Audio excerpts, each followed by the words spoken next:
अद्य बुधवासरः अथवा सौम्यवासरः कार्तिक कृष्ण प्रतिपदा दिनांक 9 नोव्हेंबर 2022 चरक्षारी स्थान अध्याय 7 शंखं चक्रं जलौकान्दततमृतघटं चारुदोर्भिश्चतुर्भिः सूक्ष्मस्वच्छातिरुद्यां शुकपरिविलसन् मौलिमम्भोजनेत्रं कालाम्भोदोज्ज्वलाङ्गं कटितटविलसच्चारुपीताम्बराढ्यं वन्दे धन्वन्तरिं तन् निखिलगदवनप्रौढदावाग्निलीलं प्रौढदावाग्निलीलं ब्रह्मणो हि समारब्धा मात्रेयाद्येषु पूजिताम् अस्मदाचार्यपर्यन्तां वन्दे गुरुपरम्पराम्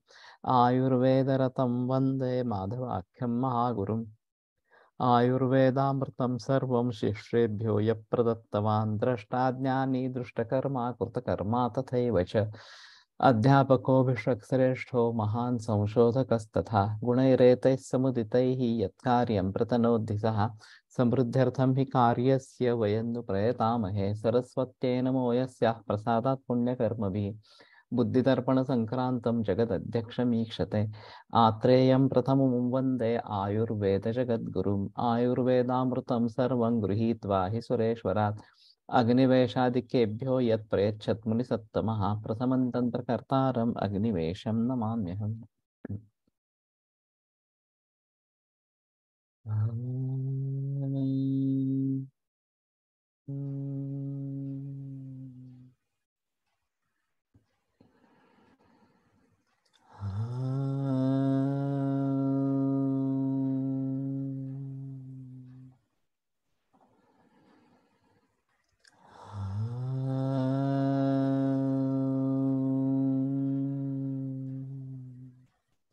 ओम शांति शांति शांति।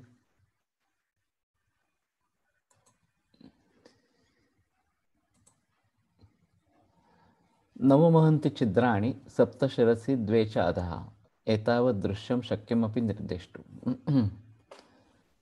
तो 9 बड़े छिद्र इस प्रकार के हैं, 7 मस्तक में है, तो 2 आंखें, 2 कान, 2 नासापुट और एक मुख, ये 7 शिरसी इस प्रकार से, और मेढ्र और गुद ये नीचे। स्त्रियों में ये गुद और योनि इस प्रकार का रहेगा। अनिर्देश्य मतः परम तर्क्यमेव तद यथा नवस्नायुशतानि, ये जो है शक्यमपि निर्देष्टुम, ये बताना पॉसिबल इस प्रकार का शक्य है, लेकिन अभी जो आगे बता रहे हैं वो तर्क्य इस प्रकार का है। तद यथा नवस्नायुशतानि, तो ये 900 स्नायु है। तो वास्तव में ये तर्क्य इस प्रकार के बताए गए, लेकिन गिनती की है। ये 900 है, सप्त सिरा शतानी, 700 सिरा शत इस प्रकार का 700 सिरा है इस प्रकार से। और उसमें से 175 वातजुष्ट, 175 पित्तजुष्ट, 175 कफजुष्ट और 175 ये शुद्ध रक्त को वहन करने वाली है, सुश्रुत ने बताया है। द्वे धमनी शते, 200 धमनी, चत्वारि पेशी शतानी, 400 पेशी है, सप्तोत्तरम मर्म शतम, 107 मर्म है, द्वे संधि शते, 200 संधि है, 39 सहस्राणि नवच शतानि षट्पञ्चाशत्कानि शिराधमनीनाम् अनुषा प्रविज्यमानानां मुखाग्र परिमाणम्। 39 तो 29,000 सहस्रानि, नवच शतानि 900 और षट्पञ्चाशत्कानि और 56 ये शिराधमनीनाम् अनुषा प्रविज्यमानानां मुखाग्र परिमाणम्। सिरा और धमनी का अनुशः जो विभाजन होता रहता है उनके मुख का अग्र परिमाण इस प्रकार के, तो इतनी 29,956 ये सिरा और धमनी के प्रकार उपप्रकार वगैरह इस प्रकार से है। तो ये तो वर्णन अद्भुत इस प्रकार का है। अभी मालूम नहीं मुझे कैपिलरी नेटवर्क के बारे में, जब मॉडर्न एनाटॉमी में बताया जाता है तो उसके कितना विभाजन उसका होता रहता है इस प्रकार है। लेकिन ये बहुत ही स्पेसिफिक है कि 29,956 इस प्रकार के। तो ये अनिर्देश्य मतलब परम तर्क में इस प्रकार से बताते हुए भी ये बताते हैं, एग्जैक्ट संख्या बताते हैं ये तावत तावत अजीब थोड़ा सा है। तावंती चैव केशश्मश्रु लोमानी थी, और उतने ही केशश्मश्रु लोम इस प्रकार के है। ये भी अजीब है। इनकी गणना कर पाना ये काफी मुश्किल इस प्रकार का भाग होगा। एतद् यथावत् संख्यातं त्वक् प्रवृत्ति दृश्यम तर्कमतः परम।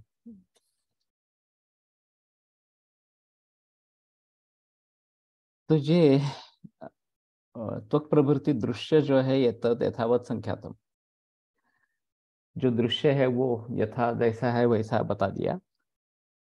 तर्कमतः परम, इसके बाद जो है वो तर्क्य इस प्रकार का रहेगा। एतद् उभयमपि न विकल्पते प्रकृति भावात् शरीरस्य। तो इसमें विकल्प नहीं होता है प्रकृति भाव शरीर का होने के कारण, तो जितनी संख्या बताई है उतनी ही संख्या होती है।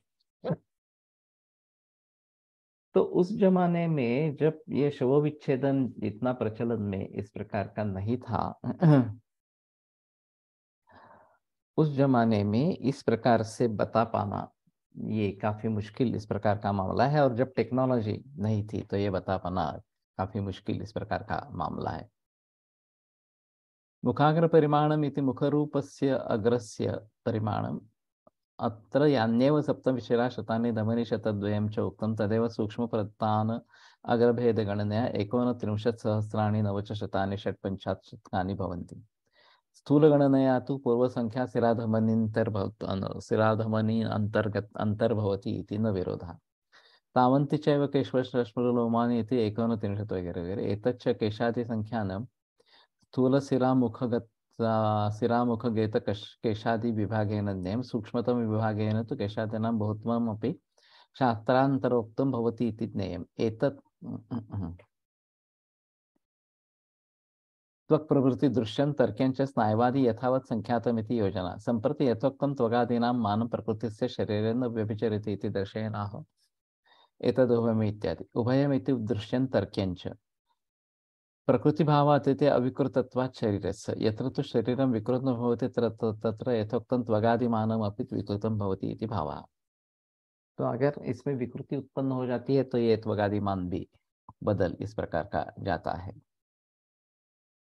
किं वा एतद् यथावत् संख्यातमिति छेदः एकीयमतमः त्वक्प्रवृत्तिदृश्यं तर्कमेव च एके इति पाठः। अर्थस्तु त्वक्प्रवृत्ति यद् उक्तं दृश्यं तदपि तर्क्यमेव इति एके आचार्याः ब्रुवते। तदुभयमिति तदेकीयमतम् अस्मन्मतं च न विकल्पते इति यथोक्त अवयवसंख्या व्यतिरेकेण न व्यवस्थाप्यते प्रकृतिभावात् शरीरस्य इति पूर्ववाक्यम्। एतेन यत् त्वगादि तर्क्यमेव वा भवतु दृश्यं तर्कभेद भिन्नं वा भवतु तथापि यथोक्तां संख्यां नातिक्रामति इति वाक्यार्थः। तो जो संख्या है उसको उल्लंघित नहीं किया जाता, ये वही इसी प्रकार से बनी रहती है। इसके बारे में काफी बहस अलग तरीके से हो सकती है। मैं सोच रहा था कि शरीर तो वही है, शरीर वही होने के बावजूद विभिन्न वैद्यक शाखाएं, विभिन्न वैद्य विभिन्न तरीके से कैसे सोचती है। मैं बात कर रहा हूँ आयुर्वेद, एलोपैथी, होम्योपैथी, नेचुरोपैथी वगैरह वगैरह इस प्रकार से। रेकी, प्राणिक हीलिंग वगैरह इसमें शरीर का उतना महत्व नहीं है। तो एक ही शरीर क्या, एक्यूपंक्चर, एक्यूप्रेशर, इसके बारे में भी अलग विचार कैसे हो सकता है इस प्रकार से।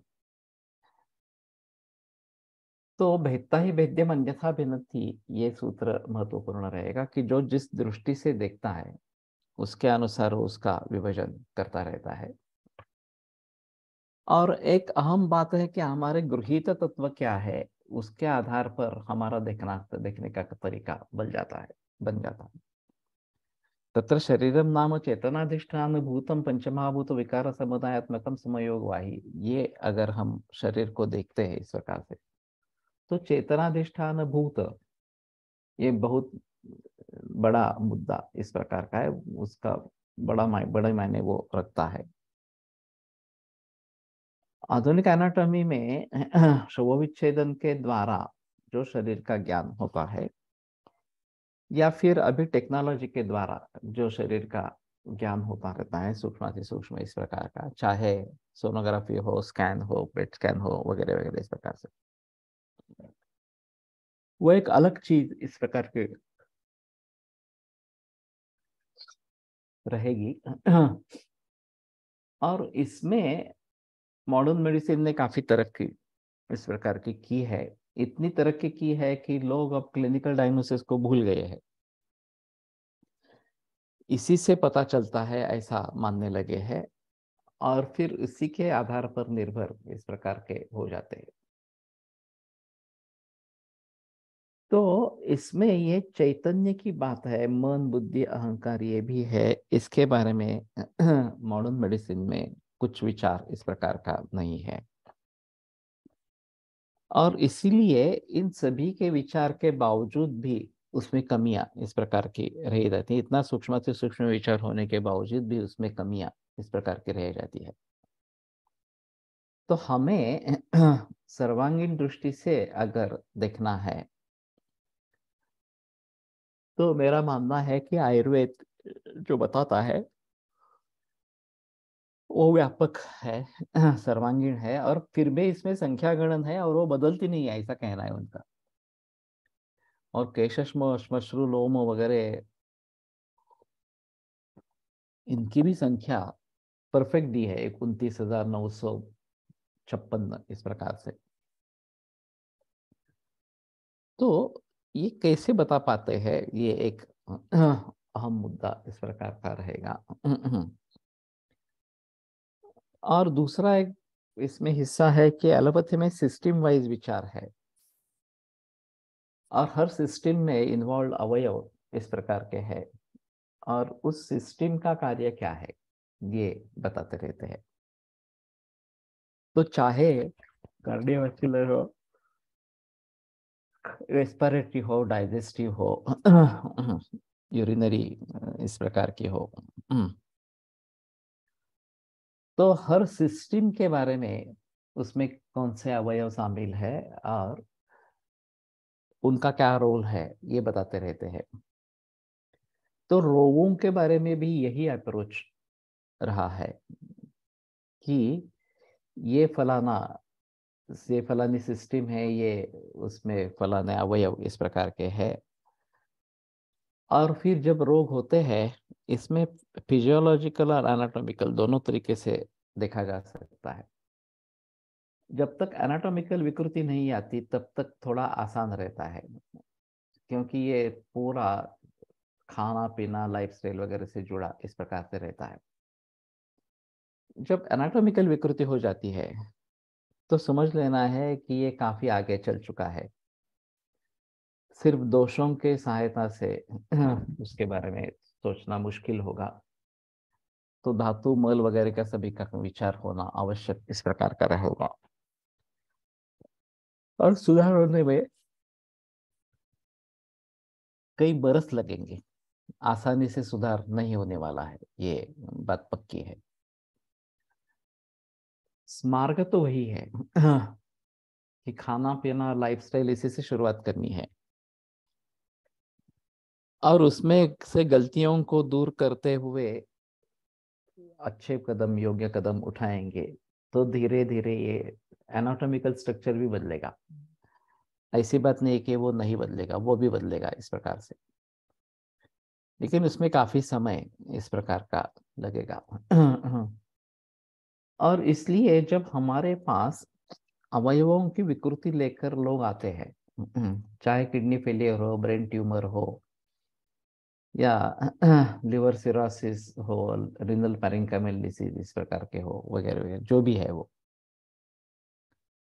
तो इसमें जिसमें एनाटॉमिकल चेंजेस दिख रहे हैं, वो समझ लेना है कि काफी लंबी देर तक संप्राप्ति चल रही है और केवल दोषों के आधार पर चिकित्सा नहीं होगी। जब तक ऐसा है कि दोष बढ़े हुए हैं, उन्होंने कुछ विकार निर्माण किए हैं और बहुदोष से लिंगानी है, तो दोषों को बाहर निकाल देंगे तो विकार ठीक हो जाएगा, रोग ठीक हो जाएगा। लेकिन जब धातुओं में इस प्रकार के परिवर्तन आने लगते हैं तो आसानी से वो मिटने वाले नहीं है। इसलिए मेरा सुझाव है कि दोष ये पहला बैरियर है जहाँ पे हम रोक सकते हैं। केवल दोष ही बढ़े हैं और उनको निकाल दे, उनका शमन करे तो रोग ठीक हो जाएगा। ये मोरेले कहा करते हैं कि तीन प्रकार का दौर्बल्य होता है: दोष दौर्बल्य, आम दौर्बल्य और धातु दौर्बल्य। दोष दौर्बल्य जो है वो दोष बढ़े है इसलिए दौर्बल्य है। अम्ल पित्त है और पित्त बाहर निकलने के लिए उत्सुक इस प्रकार का है, तो पित्त जैसे निकल जाता है वैसे रोगी स्वस्थ हो जाता है। तो ये दोष दौर्बल्य है। उसके जरिए जो दौर्बल्य आया था वो निकल गया और ठीक हो गया इस प्रकार से। आम दौर्बल्य जो है वो आम है शरीर में और इसलिए बलभ्रंश है, और लंघन करने से ये बलभ्रंश दूर हो जाएगा तो बल मिल जाएगा इस प्रकार से। तो वहां पे पाचन चिकित्सा, लंघन चिकित्सा ये आवश्यक इस प्रकार की रहेगी और उससे आम दौर्बल्य दूर हो जाएगा। धातु दौर्बल्य जो है उसके लिए, धातुओं के लिए रसायन चिकित्सा इस प्रकार की चाहिए और धातुओं का निर्माण अच्छी तरीके से हो इसके बारे में सोचना है। कैंसर जैसे विकारों में जो धातुओं से संबद्ध विकार इस प्रकार का है और एनाटॉमिकल चेंजेस होने लगते हैं कि ट्यूमर बढ़ता रहता है किसी अवयव में इस प्रकार से, तो उसको रिवर्ट करने के लिए हमें चाहिए कि जिससे वो उसका निर्माण हो रहा है उनके ऊपर बल दे और फिर वो निर्माण अच्छी तरीके से हो इसके लिए प्रयास करें। तो इसमें कफशोणित मांसानाम सारा जिह्वा प्रजायते, तो कफ, रक्त और मांस का विचार, जिह्वा टंग कैंसर अगर है तो करना है। और साथ में रसायन चिकित्सा होनी है कि जो विकृतियां निर्माण हुई है वहां पे वो धीरे धीरे कम हो जाए। हमारे यहाँ तिलक महाराष्ट्र विद्यापीठ में एक मरीज थी इस प्रकार की, बूढ़ी औरत थी और टंग कैंसर हुआ था, एक बार ऑपरेट कर चुके थे। फिर से बढ़ने लगा तो हमारे पास आई थी। तो मैंने कहा कि देखो तुम अगर फिर से ऑपरेट करोगे तो फिर से बढ़ने की चांसेस है ही, रेडिएशन दे देंगे ज़्यादा से ज़्यादा। लेकिन अगर हम इम्यूनिटी बढ़ाते हैं तो शायद इसके ऊपर काबू आ जाएगा। ठीक होगी नहीं होगी मालूम नहीं है, लेकिन काबू तो आ जाएगा इस प्रकार से। उसने मान लिया और दूध पे रही और काफी बरसों तक वो अच्छी रही, कुछ प्रॉब्लम नहीं हुआ। जो जितना कैंसर था उतना ही रहा, थोड़ा सा रिग्रेस हो गया, पूरी तरीके से गया नहीं, लेकिन तकलीफ भी नहीं रही, बोलती थी, खाती थी, सब करती थी। तो ये करीबन मेरे पास तो 10-12 बरस तक के फॉलोअप रहा। टीमोवी छोड़ने के बाद भी वो मेरे क्लिनिक में आती रही। तो कहने का तात्पर्य अर्थ ये है कि इस प्रकार के एनाटॉमिकल चेंजेस जो है उनमें बदलाव लाना ये मुश्किल इस प्रकार का होता है और काफी समय, लंबा समय लेता है। नानल सर के पास केस थी, लिवर कैंसर था, बायोप्सी नहीं की थी, ट्यूमर था। और अरुण किंद्रे जो गुप्ता हॉस्पिटल से जुड़े हैं, जाने माने सोनोलॉजिस्ट है। तो वो सोनोग्राफी करते थे। नामल सर की ट्रीटमेंट शुरू हुई और ये धीरे धीरे रिग्रेस होने लगा और फिर गायब हो गया। लिवर ट्यूमर जो है वो गायब हो गया। पेशेंट को फिर भी विश्वास नहीं आ रहा था, तो फिर भी हर महीने सोनोग्राफी करते ही थे। तो नानू सर ने भी बता दिया और किन्नरे सर ने भी बता दिया, अब बंद करो, तुम ठीक हो गए होगे। तो ये कैसे हो सकता है? जैसे निर्मिति की प्रक्रिया होती है उसी प्रकार से लय की प्रक्रिया भी होती है।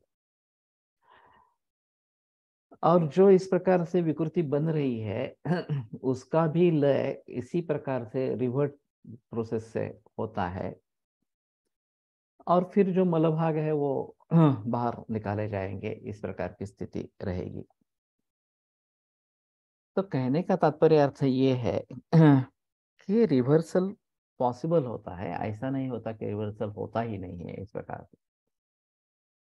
मेरे पास एक प्रोस्टेट कैंसर की केस थी और फिर पेरिटोनियम में उसका मेटास्टेसिस होने लगा और ट्यूमर बढ़ने लगा। तो उन्होंने सलाह ले ली। तो एक सर्जन ने कहा कि निकाल दो, दूसरा सर्जन ने कहा कि नहीं, बेटर ऑपरेट न करे क्योंकि आगे फिर से बढ़ेगा। केमोथेरेपी उन्होंने एक डोज कर लिया लेकिन उसका फायदा नहीं हुआ, तो और ही बढ़ता बढ़ता गया इस प्रकार से। तो मेरे पास आए, मेरी मुलुंड में प्रैक्टिस थी और वो विले पार्ले से आते थे, हर 15 दिन आते थे। फिर उसमें पानी भर गया और आसाइटिस डेवलप हो गया। मेरे पास आए तो काफी आसाइटिस था।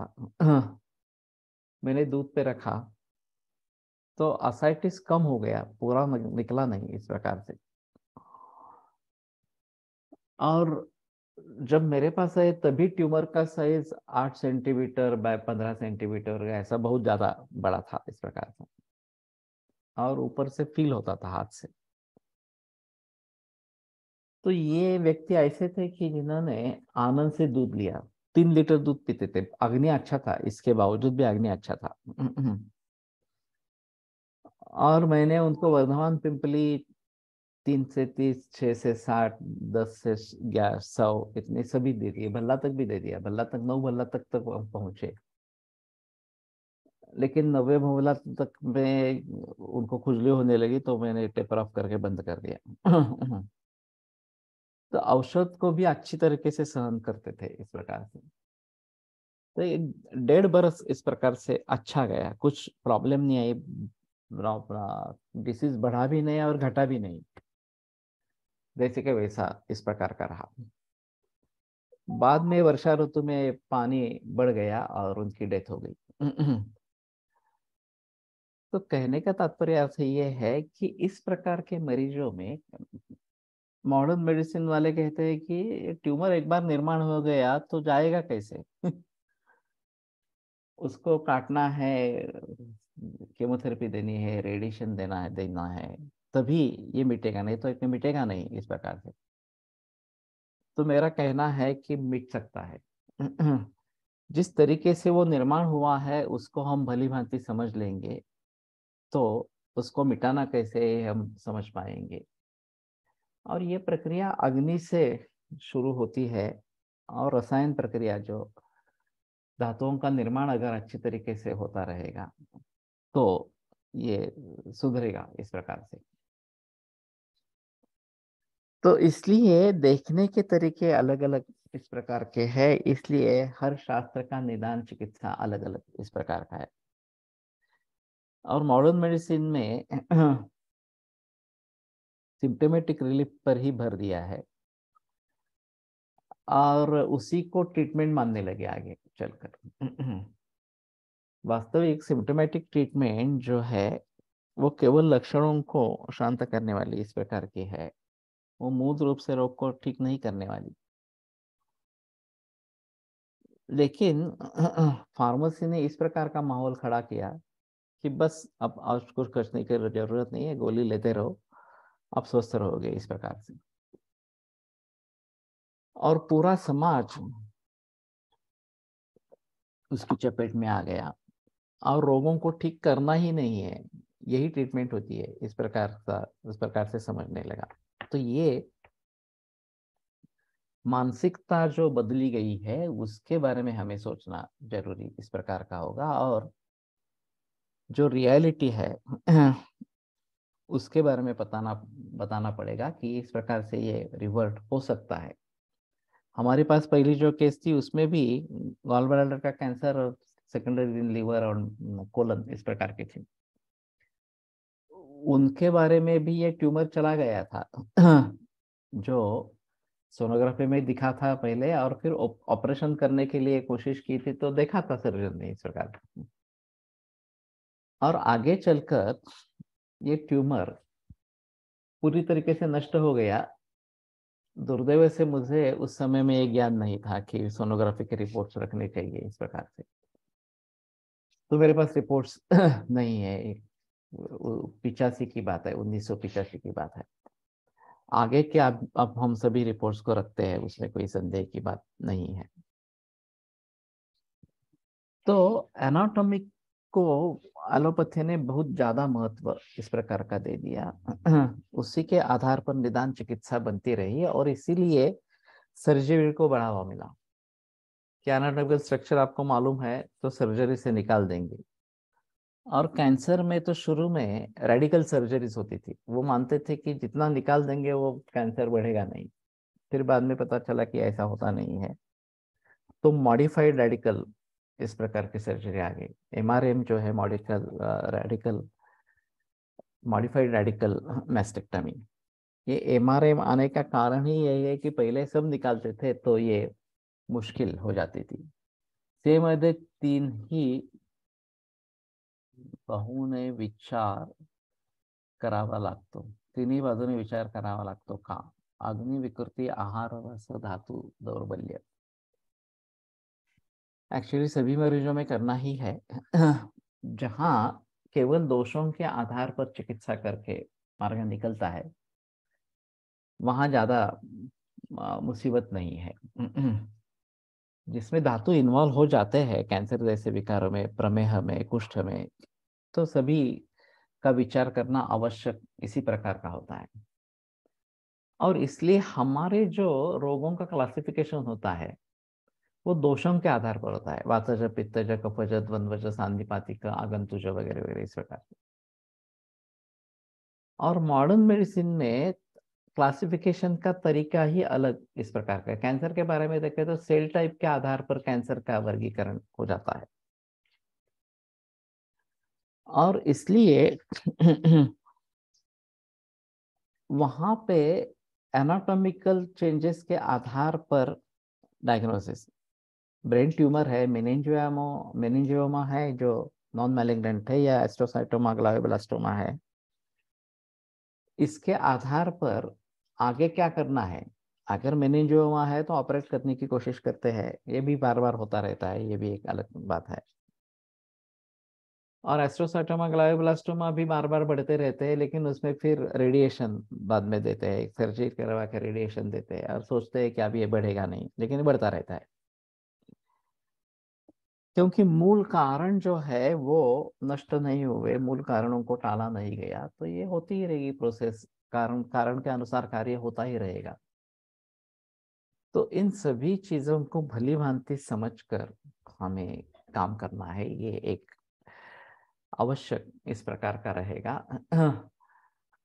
और अभी जो मॉडर्न अप्रोच है, सिस्टम वाइज अप्रोच और अवयवों का अप्रोच, उसको हम किस प्रकार से सोचें। अगर उस अवयव का निर्माण कैसे हुआ ये पता चले तो एक अलग बात है, और वहां पे दोष गए हैं और दोषों के द्वारा कार्य हो रहे हैं, तो दोषों को हम शमन करेंगे, बाहर निकालेंगे तो भी काम हो सकता है, ये दूसरी चीज वहां पे रहेगी। तो हमें जहां अवयवों के बारे में कुछ पता नहीं है कि कैसे करें उस अवयव के बारे में, मस्तिष्क के बारे में, जैसे मैंने कहा कि ब्रेन क्या है, अष्टांग संग्रह के सूत्र के अनुसार वो मेद धातु है, तो मेद की चिकित्सा करनी है ऐसा सोच सकते हैं। लेकिन पैनक्रियाट का कैंसर है। तो पैनक्रियास क्या है हमारे सब में पता ही नहीं है कुछ। ये सुप्रारिनल ग्लैंड्स, थायराइड का कैंसर वगैरह वगैरह इस प्रकार से जो है उसके बारे में हम कैसे सोचेंगे। भाग्यवड़ीकर का कहना था कि हमें भी एडवर्टाइज करनी चाहिए इस प्रकार से, और जब तक एडवर्टाइज नहीं करेंगे तब तक हमारे पास मरीज नहीं आएंगे। और उन्होंने उदाहरण दिया था कि अस्थियों में वृद्धि हो रही है शरीर में, इस प्रकार की केस, और फिर मॉडर्न में उसका डायग्नोसिस थायराइड कैंसर इस प्रकार का हुआ। वो ट्रीटमेंट करने के लिए उनके पास आई थी। तो बोले कैसे पता चलेगा हमें, अस्थ्यस्थ्य दंतांश इतना ही हमारे पास सूत्र है। तो अध्यस्थ अधिदंत ये अस्थि वृद्धि में होने वाले इस प्रकार के, यहाँ इस प्रकार के कैंसर का कोई निर्देश नहीं है। और उसकी शुरुआत थायराइड में है, ये तो कैसे पता चलेगा इस प्रकार से। तो अभी परिस्थिति ऐसी है कि किडनी कैंसर हो, लिवर कैंसर हो, ये सुप्रारेनल ग्लैंड्स का कैंसर हो, गर्भाशय का हो, ओवरीज का हो वगैरह वगैरह, या कोलन का इस प्रकार का हो, तो हम उसके बारे में कैसे सोचेंगे। गर्भाशय के बारे में, ओवरीज के बारे में कैसे सोचेंगे कि ये किस धातु से कैसे बना है, निर्मित की प्रक्रिया क्या है इस प्रकार से। तो जिनके बारे में बहस नहीं है, ग्रंथों में बताया नहीं गया है, ये काफी मुश्किल इस प्रकार का मामला हो जाता है। रसायन चिकित्सा करेंगे तो पूरे शरीर का ही नवनिर्माण इस प्रकार का होगा। इन अनदेखे या जिसके बारे में पता नहीं है, इनका भी नवनिर्माण होता रहेगा और डिसीज रिवर्ट होते रहेंगे। तो बेसिकली रसायन चिकित्सा करनी है। क्या प्रशस्त धातुओं का निर्माण होगा, और प्रशस्त धातुओं का निर्माण होगा तो उससे उत्पन्न होने वाले जो अवयव है विभिन्न सिस्टम्स में, वो भी प्रशस्त इस प्रकार से बनते रहेंगे। दोषों को हम वैसे भी पहले सोच सकते हैं, ट्रीट कर सकते हैं, लेकिन ये जो धातुओं का जो है मामला, उसके बारे में रसायन चिकित्सा लगातार करती रहनी चाहिए, तभी ये बात होगी। तो एनाटॉमिकल अप्रोच और फिजियोलॉजिकल अप्रोच, एक ऐसा मानते हैं कि ब्लड शुगर बढ़ गई है इस प्रकार से, तो इसमें पैनक्रियास का रोल कितना है इस प्रकार से। अब का जो डायबिटीज दिखता है वो इंसुलिन रेजिस्टेंट डायबिटीज दिखता है। तो इंसुलिन रेजिस्टेंट अगर है तो उसका मतलब है कि इंसुलिन है, निर्माण हो रहा है, लेकिन उसको प्रतिकार किया जा रहा है, उसको एक्ट नहीं करने दिया जा रहा। और ये संबंध ज्यादातर विहार से, आहार से इस प्रकार का। तो व्यायाम बताते हैं। और व्यायाम करने से शुगर कंट्रोल होने लगती है। तो ये विहारात्मक है, तो भी ठीक है, हम मानते हैं कि ये एनाटॉमिकल चेंजेस इस प्रकार के नहीं है। अब जुवेनाइल डायबिटीज होता है और इंसुलिन का सिक्रेशन ही नहीं होता है, बनता ही नहीं है इस प्रकार से, ऑटो इम्यून कैटेगरी में डाला जाता है। तो फिर उसके बारे में अलगता से सोचना पड़ेगा कि निर्माण कैसे हो जाए। बहुत बरस पहले, 30-35 बरस पहले, टाइम्स ऑफ इंडिया में एक लेख आया था। अफ्रीका में कुछ रिसर्च हुआ था वनस्पतियों के द्वारा डायबिटीज के लिए, और उनका कहना था कि आइलेट्स ऑफ लैंगरहैंस रीजनरेट होते हैं वनस्पतियों के द्वारा। ये अफ्रीका में किया गया इस प्रकार का रिसर्च है। तो पहली बार अगर आइलेट्स ऑफ लैंगरहैंस निर्माण हो सकते हैं, नवनिर्माण हो सकता है उनका, तो डायबिटीज पर पूरी तरीके से काबू पा सकेंगे, मूल रूप से काबू पा सकेंगे। केवल ये शुगर मेंटेन करने की बात नहीं रहेगी इस प्रकार से। तो जहां फिजियोलॉजी के स्तर पर कुछ इस प्रकार की गड़बड़ है, उसको थोड़ा आसान है करना। एक बार एनाटॉमिकल डिफॉर्मिटी हो गई तो ये ज़्यादा मुश्किल इस प्रकार का हो जाता है, और आपका निदान एनाटॉमिकल बेस ज़्यादा है, क्योंकि सभी प्रकार से यंत्र उपलब्ध है, टेक्नोलॉजी उपलब्ध है, तो उसके आधार पर दिखा सकते हैं कि देखो एरिनल पैरेंकाइमल डिसीज हो गया है, अब क्रिएटिनिन ये चेक करो, और ये बढ़ गया है, ये यूरिन प्रोटीन, यूरिन क्रिएटिनिन वगैरह सब 24 आवर यूरिन ये सब करो, तो उसमें पता चल जाएगा नहीं नहीं ये बिगड़ा हुआ मामला है इस प्रकार से। फिर भी पूरा ध्यान ध्यान ध्यान जो है वो किडनी की तरफ ही जा रहा है, बाकी लाइफस्टाइल खाना पीना इसके बारे में कुछ सोच ही नहीं रहे हैं इस प्रकार से। तो इसलिए हमें चाहिए कि हम पूरी तरीके से देखने की कोशिश करें, और दोष धातु मल इन सभी के बारे में सोचेंगे। सिर्फ ये दोषों के बारे में सोचना उचित इस प्रकार का नहीं रहेगा। यत्तु अंजलि संख्येयम तदुपदेक्षामः तत्परम प्रमाणम अभिज्ञेयम तच्च वृद्धिराशयो। तो अंजलि संख्या जो है वो अभी बताते हैं, ये पर प्रमाण है, और ये वृद्धि और ह्रास इसमें हो सकता है तर्क्यमेव, और ये तर्क्य ही है। तद यथा दश उदक से अंजलि शरीरे स्वेन अंजलि प्रमाणेन। तो जल जो है, उदक जो है वो खुद के अंजलि के प्रमाण से 10 अंजलि इस प्रकार के है। अब टेक्निक से अगर हम शरीर में द्रव प्रमाण कितना है ये समझ सकते हैं तो ये अच्छा होगा, और उसकी अंजलि का लेकर वो कितना मिलीलीटर है, शायद 3 बार करे, 5 बार करे, फिर उसका एवरेज निकाले, और फिर शरीर में पानी कितना है। एक बीच में यंत्र आया था कि ऐसे हाथ में पकड़ के, वजन काटा जैसा है लेकिन उसको एक एक्सटेंशन है, हाथ में पकड़ते हुए शरीर में घन मास कितना है, द्रव कितना है, ऐसा कुछ समझता था, उसके आधार पर 1 मिनट में ही समझता था। तो मालूम नहीं उसको क्या कहते हैं। तो इसके आधार पर अगर हम द्रव कितना है शरीर में ये समझ सकते हैं तो अच्छा इस प्रकार का रहेगा, और एक अंजलि प्रमाण में कितना कितना होता है ये भी एक बार देखना चाहिए, पर हर व्यक्ति के अनुसार इस प्रकार से। यत्तु प्रच्यवमानं पुरुषम अनुबध्नाति अतियोगेन तथा मूत्रम रुधिरम अन्यांश शरीर धातुन। तो वहां से चवमान जो पुरुष का अनुबंध कर देता है उदक, और तथा यथा तथा मूत्रम रुधिरम अन्यांश शरीर धातु, मूत्र और अन्य शरीर धातु, यत्तु सर्व शरीर चरम बाह्यात्वक बिभर्ति। ये सभी शरीर चर है उदक, और बाह्यत्वक जो है वो धारण करती है उसकी।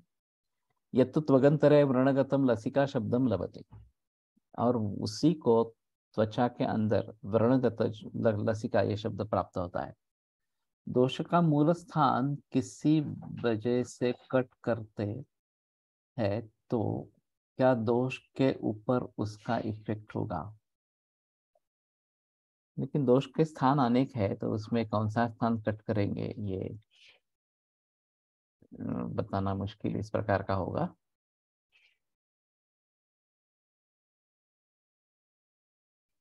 वैसे स्रोतस के बारे में वर्णन है इस प्रकार से। Nowadays, weighing scale can tell you your water content, fat content, muscle content, etc. वही वही मैं बात कर रहा हूँ। उसको क्या कहते हैं? वेइंग स्केल सिर्फ नहीं है ये उसका कुछ अलग नाम है। तो ये एक एमडी एनाटॉमी के लिए विषय हो सकता है कि अंजलि प्रमाण से कितना होता है और इस मशीन के द्वारा कितना होता है, वैलिडेट कर सकते हैं उसको इस प्रकार से। और ऑब्जेक्टिविटी इसमें अगर बढ़ जाएगी तो अच्छा ज्यादा इस प्रकार का रहेगा। जरूरत के अनुसार ही पानी पीना है। लेकिन एक प्रचार है कि पानी बहुत पीना है, ज्यादा पीना है, तो लोग ज्यादा पीते रहते हैं।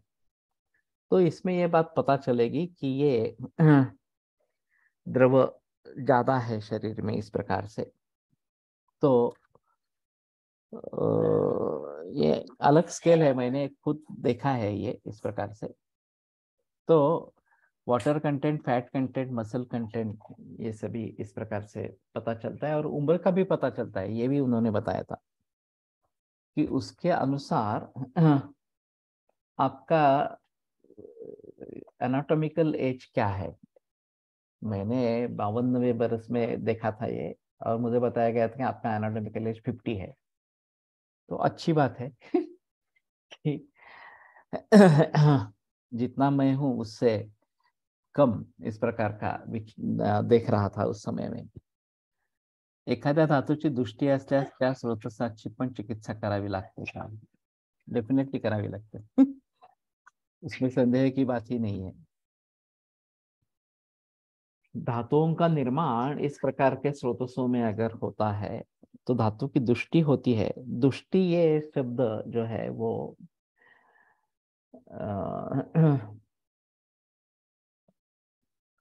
संबद्ध शब्द इस प्रकार का है। तो दुष्टि है यानी कि दोष से संबंध आ गया है, पाला पड़ गया है दोष से। दोष के बिना दुष्टि नहीं होती। लेकिन फिर भी अगर निर्माण में ही गड़बड़ हो रही है इस प्रकार से, बीएमआई मशीन, ओके, कितनी की आती है मालूम नहीं मुझे बीएमआई मशीन, लेकिन शायद इसको हम देख सकेंगे इस प्रकार से। और जितने भी इस प्रकार के ऑब्जेक्टिव पैरामीटर्स हैं उनको लेकर अगर हम आगे बढ़ने की कोशिश करें, जिसमें ऑब्जेक्टिव पैरामीटर्स के आधार पर मॉडर्न मेडिसिन और आयुर्वेद में कुछ मेलजोल कर सकते हैं इस प्रकार से, तो ज्यादा अच्छा इस प्रकार का रहेगा। तो शरीर में जो भी द्रव धातु है वो सभी उदक से संबद्ध इस प्रकार के है। तथा मूत्रम रुधिरम अन्यांश्च शरीर धातु यत सर्व शरीर शरीर चरम बाह्यात्वक बिभर्ति। और ये पूरे शरीर में घूमने वाला इस प्रकार का है, और बाह्यत्वक उसको धारण करती है। जैसे आपने बताया कि एनाटॉमिकल विकृति है तो दोषों की व्याप्ति ज्यादा होती है, तो ऐसे समय औषध की मात्रा का क्या विचार हो सकता है? मात्रा से संबंध नहीं रहेगा, संबंध रहेगा रसायन चिकित्सा उस अवयव पर जाने वाली इस प्रकार के, और उसकी जो उचित उचित मात्रा है वो देनी है इस प्रकार से। अगर ऑप्थेल्मोलॉजी में देखा जाए तो स्थानगत विकृति और दोषों की विकृति इस प्रकार से, ये थोड़े अलग अलग इस प्रकार के हैं। जहां तक दोषों का संबंध है वहां थोड़ा आसान होता है, लेकिन एनाटॉमिकल चेंजेस इस प्रकार से कुछ आ जाएंगे तो वो ट्रीट करने में ज्यादा मुसीबत इस प्रकार की है। टेरिजियम अगर है इस प्रकार का, अर्म है,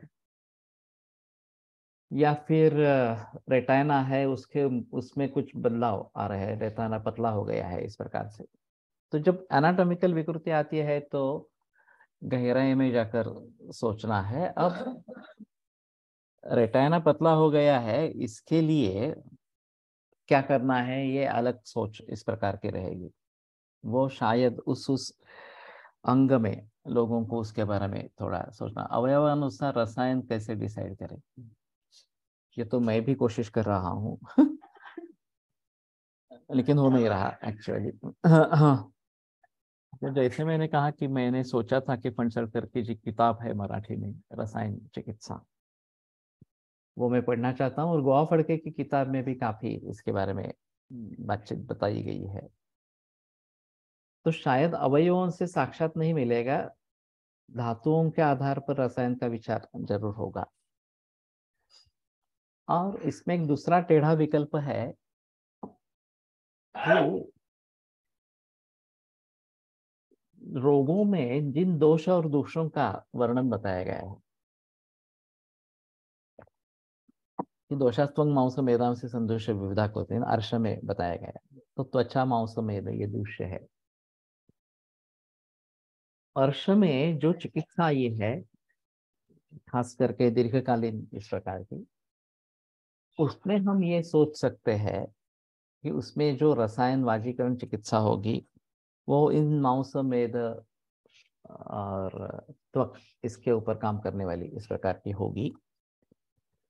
इसी प्रकार से प्रमेह में, कुष्ठ में और किसी में जहाँ मांसमेद ये दूष्य है, त्वक दूष्य है, उसमें क्या प्रकार, किस प्रकार की रसायन चिकित्सा आई है, ये अगर हम देखेंगे तो एक कॉमन फैक्टर क्या है देख सकते हैं इस प्रकार से।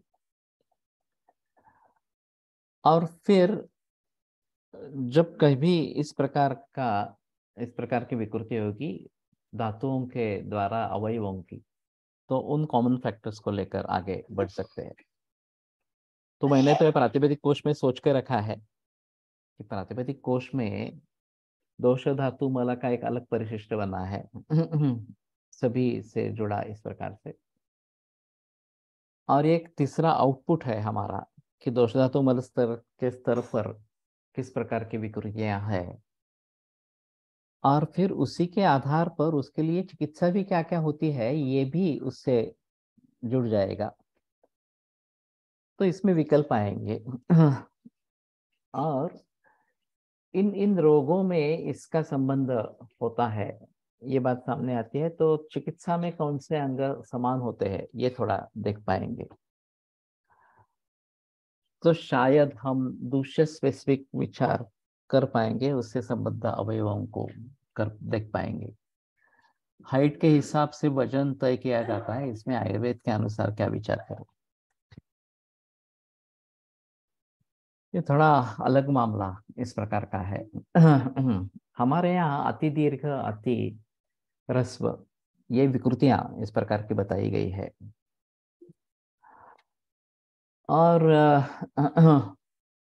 अति दीर्घ, इसमें भी धिप्पाड़ भी हो सकते हैं और कृश भी हो सकते हैं, और कम ऊंची वाले भी कृश भी हो सकते हैं, स्थूल भी हो सकते हैं इस प्रकार से।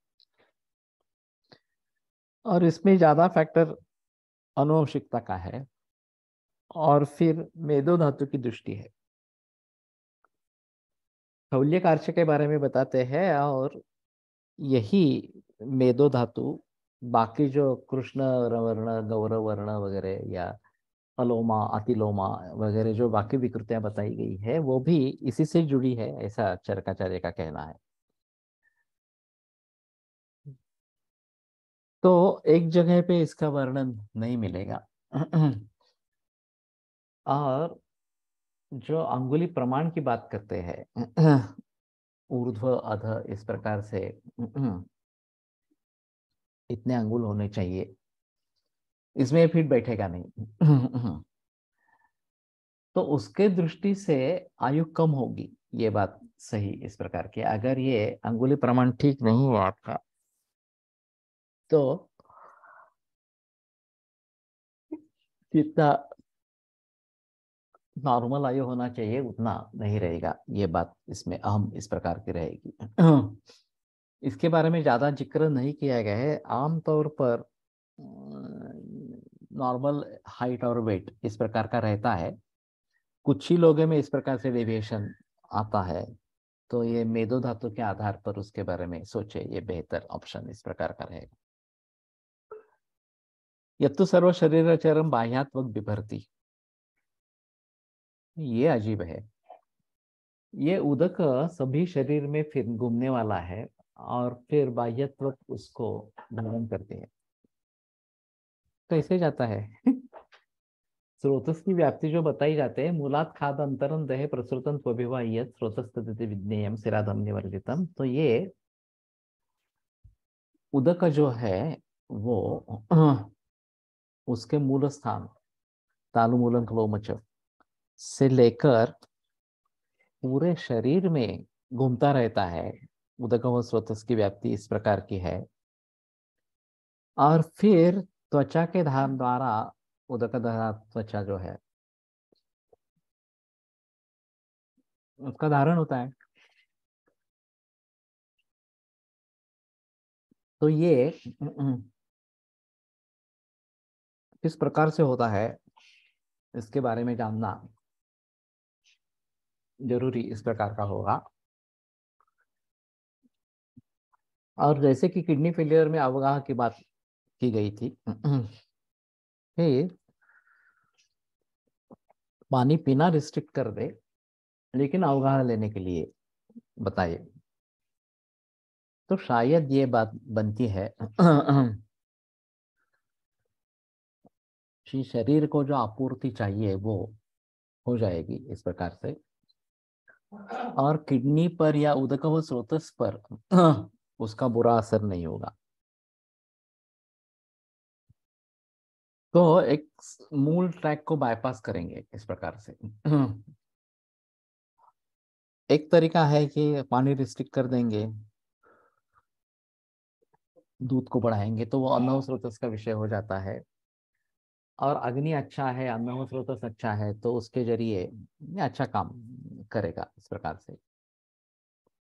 लेकिन ये अवगाह करके उसको टोटली बाईपास, अन्न व स्रोतस उदक व स्रोतस दोनों को टोटली बाईपास करके कर सकते हैं, या इस प्रकार से सिद्ध जल का अवगाह, सिद्ध दूध इसका अवगाह, ये भी बात सोच सकते हैं किडनी फेल्योर में इस प्रकार से। तो ये उदक पूरे शरीर में संचार करने वाला है, और फिर उदक धरात्मक जो है वो उसका धारण करती है। समान वय से कार्य है उदक वहन, दोष वहन।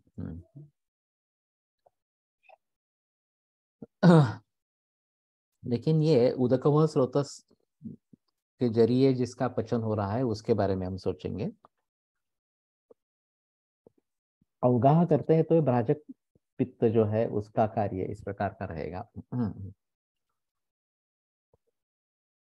और उसके आधार पर कुछ आगे इस प्रकार का बढ़ना पड़ेगा। तो मूल अग्नि अगर कम है तो इस प्रकार से सोच सकते हैं, बाह्य उपायों से सोच सकते हैं। और एक उपस्नेह न्याय कहा जाता है कि सीधा वो घुस जाता है शरीर में इस प्रकार से। अतिकृष्ट व्यक्ति में मेदो धातु को ध्यान में रखते हुए किस प्रकार चिकित्सा विचार कर सकते हैं। पूरा रासायनिक देखना है इस प्रकार से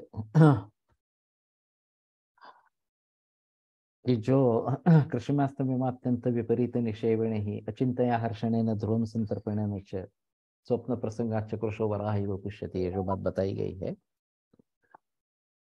इसमें अहम मुद्दा होता है कि मानसिक स्तर पर असमाधान, असंतुष्टि जो कार्य का कारण बन जाता है। अगर अग्नि अच्छा है और उसके आधार पर हम अच्छा खाना खिलाएंगे तो पुष्टि होगी, स्वप्न प्रसंग से भी कुछ पुष्टि होगी। लेकिन जहां निद्रा विपर्य है वैसे अधिकतर केवल मांस धातु पर ही ध्यान दिया जाता है। मांसाद मांसम मांसेन समृतत्वाद विशेषतः, ये बात सही है उसमें बताई गई। लेकिन रस से शुरुआत करके करना है, रक्त से भी शुरुआत करनी है। धातु नाम क्षय वृद्धि शोणित निमित्ते, ये एक सुश्रुत का सूत्र है, उसको भी ध्यान रखना है। पूर्व धातु परं कुर्यात् वृद्ध क्षीणश्च तद्वितम, ये भी बात बताई गई है, तो रस से भी आरंभ हो सकता है। तो कहने का तात्पर्य आपसे ये है कि हर मरीज अलग अलग इस प्रकार का होगा, उसमें क्या करना है ये सोचकर कदम उठाने पड़ेंगे। ऐसे ही जनरल तौर पे कुछ बता नहीं सकेंगे इस प्रकार से। तो गोटा काळा होणे काही किडनी विकृति इंडिकेट करते का? नहीं, ऐसा तो मैंने देखा नहीं है कि इस प्रकार का ब्लैकिश हो जाने से किडनी का संबंध है इससे, इस प्रकार से देखना पड़ेगा ऑब्जर्व करके, अगर कुछ संबंध निकलता है तो। लेकिन ये काफी लोगों में होता है, ऐसा है थोड़ा सा।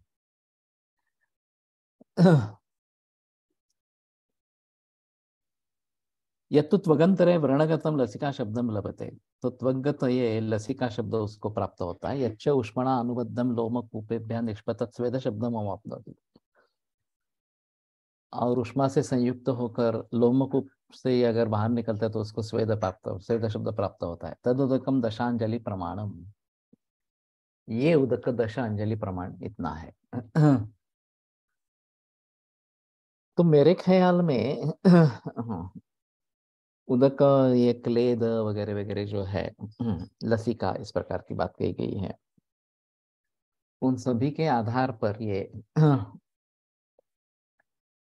देखना चाहिए। बीएमआई मशीन की जो बात की गई, तो उसके आधार पर अगर हम ऑब्जेक्टिव पैरामीटर्स ढूंढ सकते हैं, और पानी रिस्ट्रिक्ट करने के बाद अगर ज़्यादा पानी पीने से द्रव धातु शरीर में बढ़ा है इस प्रकार से, तो पानी कम करने से ये कम हो जाता है क्या, पानी का पाचन करने से कुछ होता है क्या, ये सभी बातें इस प्रकार की रहेगी।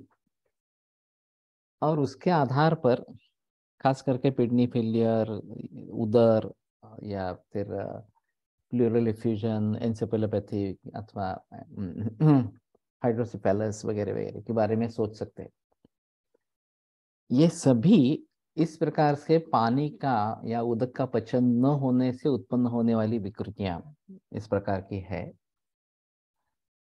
तो उसका पाचन कैसे करेंगे ये अगर हम भली भांति समझ पाएंगे, और उसको बाहर कैसे निकालेंगे, ये लोगों मला बिलकुल हालचाल करता है असते बाळा.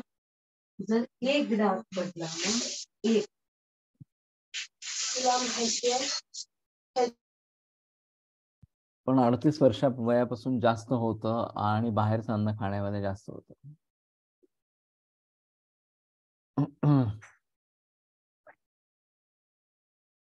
ठीक है, तुम्हारा अगर ऑब्जर्वेशन है तो उसके बारे में जिक्र करते रहो, आगे देखते रहो इस प्रकार से। लेकिन मूल रूप से पूरी लाइफस्टाइल समझ लेनी है, पूरा खाना पीना समझ लेना है, मानसिक कारण वगैरह जो है वो भी समझ लेने हैं, तभी एक किडनी फेलियर वगैरह की ट्रीटमेंट हो सकेगी। दूसरी भी बात हो सकती है, वाटर इनटेक, वाटर कंटेंट कितना है। प्लूरल इफ्यूजन वगैरह में अभी एक्सरे से निकालते हैं तो पता चलता है, लेकिन बगैर एक्सरे इस मशीन के द्वारा अगर हो सकता है तो शायद ये बात होगी। और दातार गुरु जी के अनुसार जहाँ स्व देने की आवश्यकता है उसमें इस प्रकार का वाटर कंटेंट ज्यादा होता है क्या, ये देखना पड़ेगा। विषाचे पण लक्षण आहे का, गर्विष, ऐसा तो मुझे याद नहीं है। गुल्फ संधि के यहाँ वैवर्ण्य, ऐसा लक्षण को उसमें ढूंढना पड़ेगा। जल की पाचन क्रिया के बारे में थोड़ा विस्तार से बताइए ना फिर। हाँ, शायद मुझे अगले सोमवार को याद दिलाओ, क्योंकि ये बड़ा विषय है। और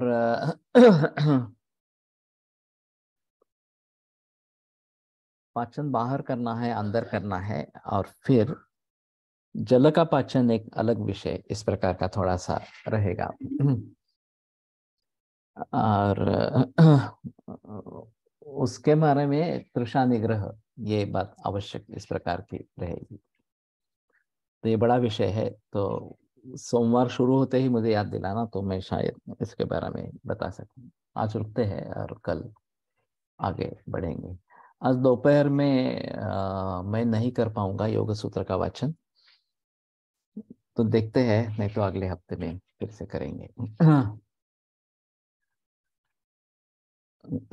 आयुर्वेद प्रकांड निगदित हि शल्यतंत्र प्रधान, शिष्येभ्य शाश्वतोऽयं निखिल जन कृपा व्याप्त चित्तेन येन आयुर्वेदस्य वाञ्छन् पुनरपि भुवने ताञ्च सुष्ठु प्रतिष्ठां श्रेष्ठं धन्वन्तरिं तं प्रणमति च सदा वैद्यवर्गो हि नूनम्, वैद्यवर्गो हि नूनम।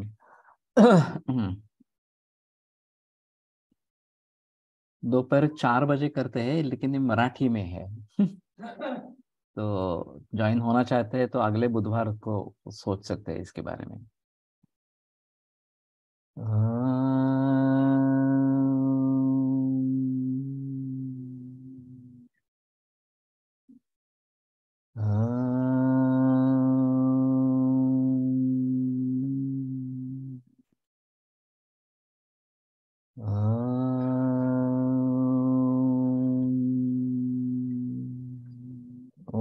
शांति शांति शांति। इसकी लिंक अलग है, गो टू मीटिंग की लिंक है, तो मैं शेयर करता हूँ। वो सुबह की लिंक वाली नहीं है, अलग है, तो मैं शेयर करता हूँ JSVC में, उसमें देखें। विरम्यते व्याख्यान व्यापारात् श्वः पुनरपि मिलिष्यामः।